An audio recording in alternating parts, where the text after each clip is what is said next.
Resignations. Hurrah. Resignations may sometimes be welcomed.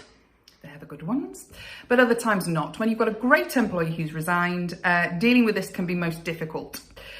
I have always said, well, we both have, if someone has handed in a resignation, doesn't matter how much you love them and how amazing they are, they've made a decision to leave. A lot of the problems that employers go into is they start bribing them by giving them, we'll pay you more, we'll do this, and then all sorts of trouble happens. And then ultimately that person has chosen to leave the business. It is not appropriate for them to use resignation as sort of a means to get a pay rise. If they have chosen to leave the firm, let them leave. If it's someone you were hoping was going to leave, you have to act professionally. Don't cheer, don't throw a party, don't clap. Just say, oh, that's a shame, thank you very much. We'll let you know, we'll provide you with the final details. So looking at notice and gardening leave, people often get confused about this. So first of all, the simple thing is check that the employee has provided the correct notices set out in their employment contract. Usually the employee will work their notice, but sometimes you may want to consider pile-on, so pay in lieu of notice. So if it's someone you don't particularly want in the business, then you might say, do you know what, do you want to leave early, we'll pay you in lieu of notice.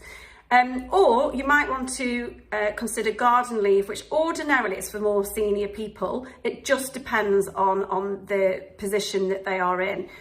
So they might have confidential information, access to it, or it might be client facing, and you may prefer them to stay away from the office but retain them on garden leave rather than pay lieu of notice, so that you can get in touch with them if you've got any questions on their work, or so that their restrictive covenants last longer in effect, because you've got, for example, 3 months them on garden leave and then the restrictive covenants last for another 6 months perhaps.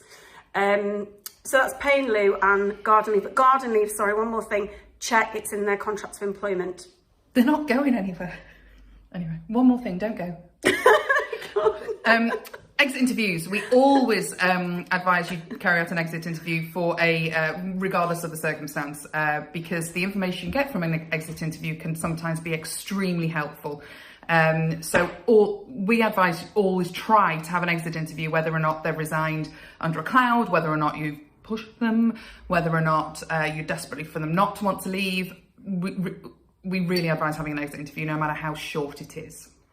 Finally, send them a letter accepting the resignation. It's always good practice also to outline the final employment details. So final payments and holiday, reminder about any specific clauses, so confidentiality and restrictive covenants, returning property, LinkedIn, big one, make sure that they update their LinkedIn profile on their last day of employment.